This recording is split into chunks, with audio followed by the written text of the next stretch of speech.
Thanks, Rick. One final question, if I may, and that is whether you have any words of advice for young geoscientists from around the world who might be watching this. Well, James and I became geologists when it was a very eccentric thing to do. There were very few geologists. I think there were 5,000 in the US, 5,000 economic geologists in the US in 1979. And I think more in Russia for some reason, because they happen to train a lot of people, none in China. Mining and resource extraction was an industry out of favour and very much on the periphery of the radar screen. It was not an interesting sector for most people who had money, most people who wanted to build things. It was out of fashion, it was old-fashioned, it was dirty, messy.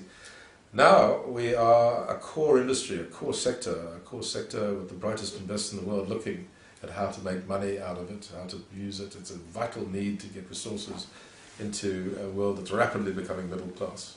We're building cities and opening up opportunities, material opportunities undreamt of for billions of people, and we need resources, and the resources are going to come from new deposits that have not yet been discovered. So there's a huge opportunity for both energy, minerals and metals, all the resources on Earth, fertilizer, minerals.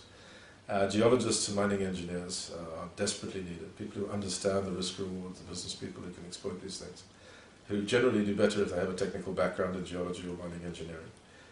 So the opportunities are there.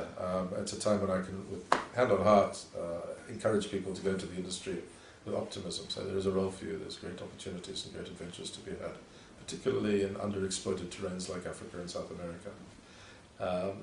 But it's hard work, and you've got to earn your spurs. You've got to get in there, you've got to get a good training, and you've got to be prepared to work for 5 to 10 years, earning your credentials and doing the hard work without much reward, either financial, possibly being treated badly by older folks. Do your apprenticeship. After that, there's no limit to what you can achieve. But do the work. Don't expect a shortcut. It's a hard business. I mean, I did 10 years of geology, and then 6 years of being abused at the bottom of the chain at JP Morgan. And I had every advantage in the world. I was a lucky guy.